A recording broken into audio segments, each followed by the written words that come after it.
اللي هو ملوش دعوه بالصالون. عايز اسال على حاجه بس عشان احنا كده ما تخلونيش بقع في الغلط، اسكتوا. لا لا انت فاهم غلط خالص على فكره. لو ما حضرتيش صالونات قبل كده ليه؟ لسه في سؤال مهم قوي. ركز يا استاذ دياب. هل علي اسماعيل كان معجب باندريا رايدر لان ده في التاريخ كمؤلف موسيقي، وهو اندريا رايدر راح اتفرج عليه وهو بيعزف، وبناء عليه قال له يعني هو اللي قال له انت لازم تعمل موسيقى مؤلفه للسينما؟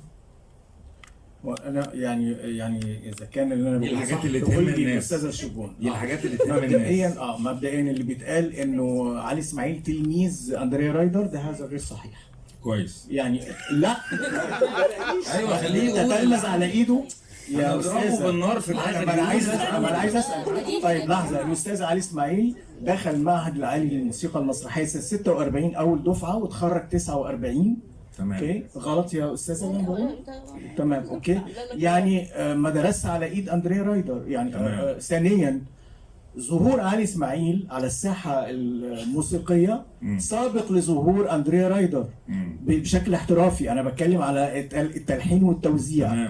اول ظهور اندريا رايدر موجود بيعزف في فرق، لكن ما وزعش وما لحنش وما دخلش الاذاعه لحد نهايه 54. تمام. اول حاجه يوزعها اندريا رايدر كانت غنوه لكمال الطويل اسمها دموع عينيا. اوكي تمام. اتسجلت حساب كايروفون شركه الاستاذ عبد الوهاب. اوكي. الاستاذ عبد الوهاب فتن يا استاذ اشرف. حضرتك بتكلمني انا، مش لازم ابقى ده. ما انا كده كاني ببص لك وانت باصص ناحيه ثانيه. لا لا بعمل حاجات انتوا فاهمين غلط ليه يا جماعه؟ بحضر اللي بعد كده واللي قبل كده، معيش حد. انت مش ملاحظ؟ يلا يا بيه انا معاك. انت بتكلم الناس وبتتصور وكل حاجه. انت بتحكي تاريخ. اول غنوه يوزعها اندريا رايدر كان لكمال الطويل اسمها دموع عينيا، غناء ليلى مراد. حلو. واتسجلت لحساب كايروفون سنه 54.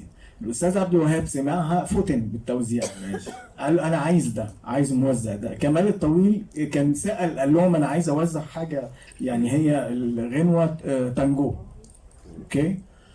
فسال اصحاب له، قال لي ده في واحد بيعزف في فرقه يعني في صاحب فرقه في نايت كلاب اسمه اندريا رايدر يوناني هايل، تعالى شوفه كده. فاتفق معه وعمل. فعبد الوهاب لما عجبه جدا الاسلوب بتاع اندريا رايدر حجز الغنوه بتاعت دموع عينيا وما طلعهاش. ده الكلام ده موجود بصوت الاستاذ كمال الطويل. ماشي. اوكي. مش افتكاسه يعني. ماشي. انا عايز اوصل بس للحته. ما انا هقول لك. فطلبوا الاستاذ عبد الوهاب يعمل له انا والعذاب وهواك، وحجز دموع عينيا لحد ما طلعت انا والعذاب وهواك عشان يبقى عبد الوهاب السابق في اكتشاف اندريا رايدر.